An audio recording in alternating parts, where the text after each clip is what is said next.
Reading from the Gospel of Luke, chapter 21. As he looked up, Jesus saw the rich putting their gifts into the temple treasury. He also saw a poor widow put in 2 very small copper coins. "I tell you the truth," Jesus said, "this poor widow has put in more than all the others. All these people gave their gifts out of their wealth, but she, out of her poverty, put in all that she had to live on." Why did Jesus tell us this story at this particular time? When you read the previous chapters of Luke's Gospel, you can see that there's been mounting opposition towards Jesus. The religious authorities have rejected him. In fact, they're making plans to kill him. And when Jesus sees this widow doing what she did, he sees in her the very things that are absent in the religious authorities and among the people in general. He sees her demonstrating faith, belief, trust, generosity towards Almighty God. None of this could be seen in the lives of those who are the religious leaders of the day. And her faith really is an amazing faith. How can you and I have a faith like hers? Do you know what we need to do? We need to hang out with the widow for a while. We need to spend time with her and engage her in conversation. Talk to someone who has amazing faith and ask them some of the most important questions that you and I will ever ask. We could ask her, how do you have a faith like that? Where did it come from? How can you give everything you have to God and not press the panic button? You've emptied your purse. You've nothing else to give, but you've given it all to God. How do you do that? Don't you worry about tomorrow and what you're going to eat and where you live? Do you ever worry about old age, your pension? Do you ever think about these things? Do you make any plans for the future? Can you tell us a little bit, in fact, tell us a lot about your God?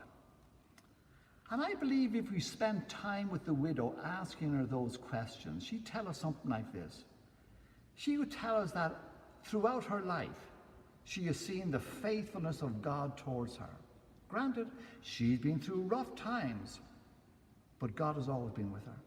God has never failed her, has never let her down. She lost a husband. That had to be sad. God was with her. She lost a husband, but not God her Father. And she would probably recall crises after crises in her life when really she was destitute.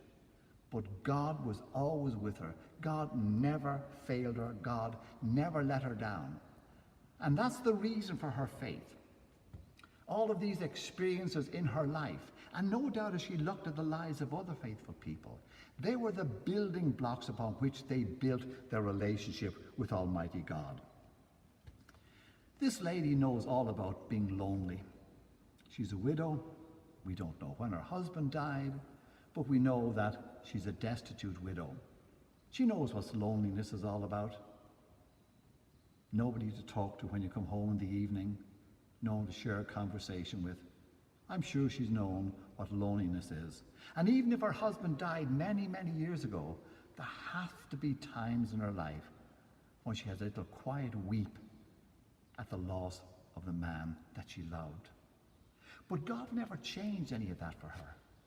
Though she is a woman of most extraordinary faith, she continued being a widow and she continued being destitute.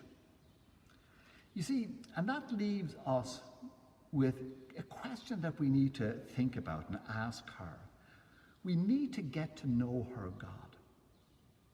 I'm not really so much interested in the widow, though she's a fascinating person. You and I need to get to know the widow's God. I want to know that God, that I can trust him like the widow and empty my pockets in service to Almighty God. And I think if we hang out with the widow and let her speak to us, let her tell her story, our lives will be changed. We cannot remain the same after allowing her to speak to us. Now let me say this to you. If you have found the thoughts here to be useful, to be helpful, if your heart has been stirred a little bit, why don't you share the message with somebody else? Put it out on Facebook or send an email to somebody.